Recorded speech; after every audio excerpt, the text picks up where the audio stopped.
Hey guys, back at it again. This is Francis's point of view from the Apocalypse Breakout for my fanfiction Left 4 Dead. Everything's linked below. I hope you guys enjoy. Here we go. Updates were everywhere on the Greenfield, and I knew it was spreading everywhere. It was boring. Sandra was scared everyone would get sick and humanity would disappear. She thought we'd become zombies or vampires or something. The Vortex advised its visitors to wear masks, but who wants to do that? There were signs everywhere begging for people to wash their hands and stop the spread of this germ, but I didn't listen. Nobody did. I kept seeing Sandra, ignoring Lizzie and Crystal for the most part. My dad didn't seem to care that I was in and out, and Crystal was losing a lot of weight. She looked ugly without the extra weight. Now she was basically skin and bones. Sandra, on the other hand, was steady in her weight, and she was curvy, which was hot to me. Duke and Danny said I won the jackpot, and I wondered how Nick was doing with his hot blonde. I wondered if they were still together. They probably were, considering it wasn't back up here. However, if they broke up, he probably would just move somewhere else. He never settled down. I'm kind of surprised he settled in with that chick.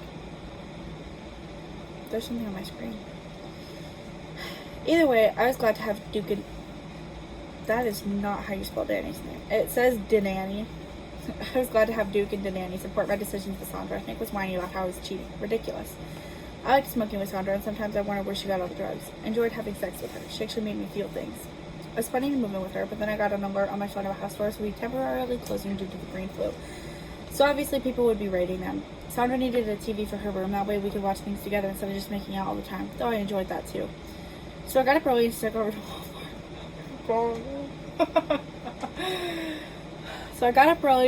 Walmart. I managed to make my way in, and I was looking at the TVs when some guy came over to me. Hey, what are you doing? I froze, looking around for an excuse. Shopping? Oh, the guy laughs. Hey, let me know if you need anything. I'll help you out. See, there's a zombie apocalypse breaking out, and you're looking at TVs. Most people are in the food section, buying groceries, and, like, toilet paper, and water, and I'm trying to think of stuff people use every day. Like, paper towels, and baby wipes, and diapers, and, like, I don't know, baby formula. That's what most people are collecting right now, buddy, and you're over here looking at TVs? What? I know, turning back to the TVs. It would be nice to see something on a big screen, but that would be harder to steal. I probably shouldn't have come on my motorcycle. I'm gonna steal a TV, but I'm gonna go on my motorcycle. Hopefully nobody notices.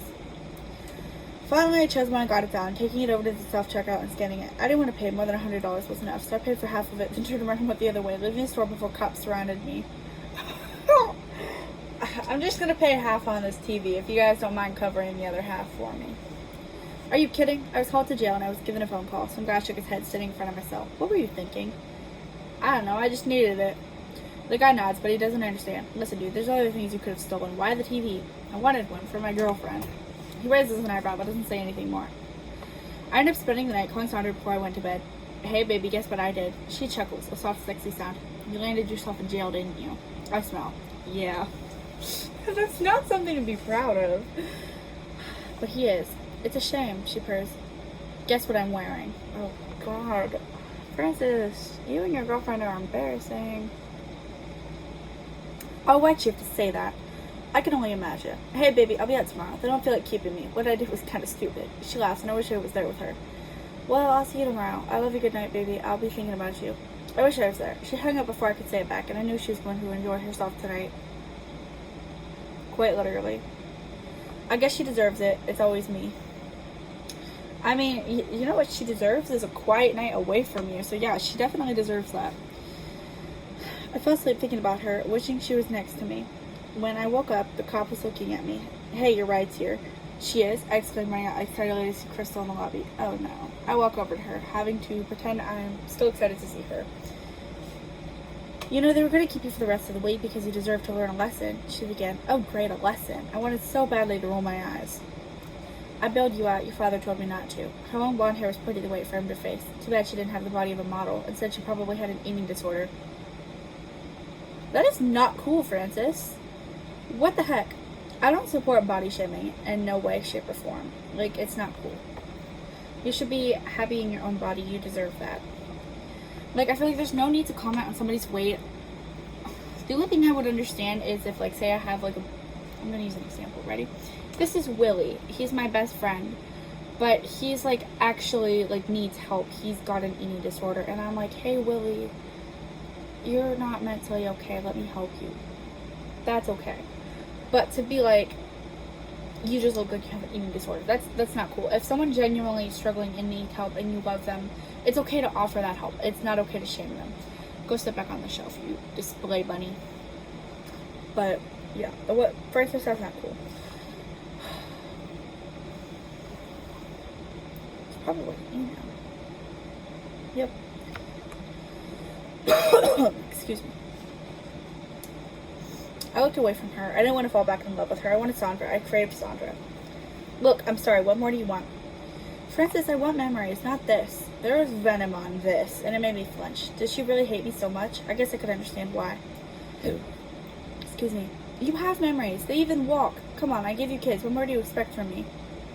Oh. Kids? You think this is about a family? Francis, I wanted to grow old with you and sit around talking about our lives.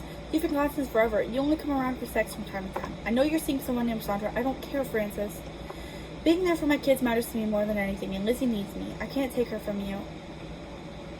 Oh, stop, Amazon. I can't take her from you like that. I know she's still emotionally connected. I understand your feelings, but please stop acting like things are real. She turned and left, and I followed her. My motorcycle wasn't there, but I wish it was. I had to ride in the car with Crystal, and I wished I wasn't so awful to her. She knew, but she wasn't going to fight. That's not love, is it? When we put in the driveway, she climbed out of the car before I could apologize. Okay, two can play that game. I go to the room, collecting some things and shoving them in a suitcase. I go downstairs, see Crystal on the couch watching TV. A report on the green pool is playing, but there's probably just a repeat. She spots me and her eyes widen. I'm going to show her who ends the show. I'm going out for the night. Maybe I'll be back, maybe not. She raises an eyebrow, and I almost feel bad for walking out. Well, I can't stop you. You're going to do what you want to do. Lizzie left a little bit ago. I don't know where she went or when she'll be home, but she's out somewhere. I shrug. Why should I care? I never wanted kids. You did. Sir, but you bitched about how you got a son. You're like, oh, she gave me a son. I guess that's cool. Like, what? I could see Crystal's heartbreak, but I couldn't be weak. I'll see you later. I drove to Sandra's place, setting my stuff down in the bedroom and heading to the vortex. I'm glad she gave me a house key. I feel like we're truly a couple now. Sandra was talking to a guy, but she immediately left to visit me. She smiled as she slid into my booth, turning her head. So, how was your stay?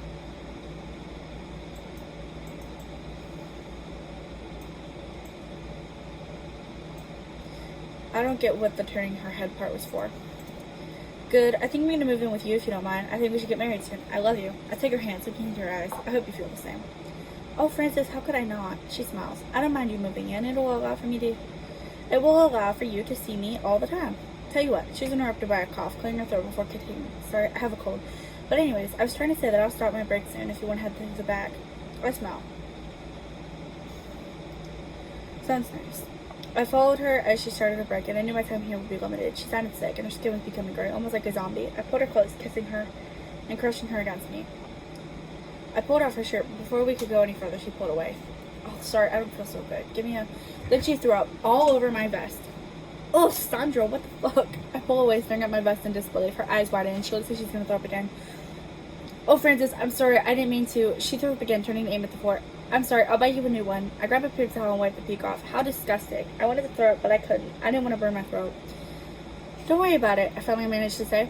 So, are we gonna do this or not? That's when I saw she was on the ground, and she sounded sickly. What the fuck? I look around the room, seeing everyone's eyes seem to glaze over and turn a bright yellow. Was I making out with an almost dead woman? Sandra, but she snapped to look up at me. Her eyes glowing and her mouth seeming to foam. She grabbed my ankle, but I kicked her back. Good thing she didn't take anything off of me. The rest of the room was turned to the fresh meat standing there. I ran outside, fighting my way through the bar as people attacked me. Some of the strippers were a little distracting, having turned in their little shorts. I managed to get outside, climbing on my motorcycle and heading over to Sandra's apartment. There was a gun around here, hopefully. I went through all of her things, finding shotgun and some ammo. I guess she was scared someone would have broken in, and if someone did, she would not be playing around. I walked back outside, not bothering to lock the door. Clearly, people were changing faster than the government said they were.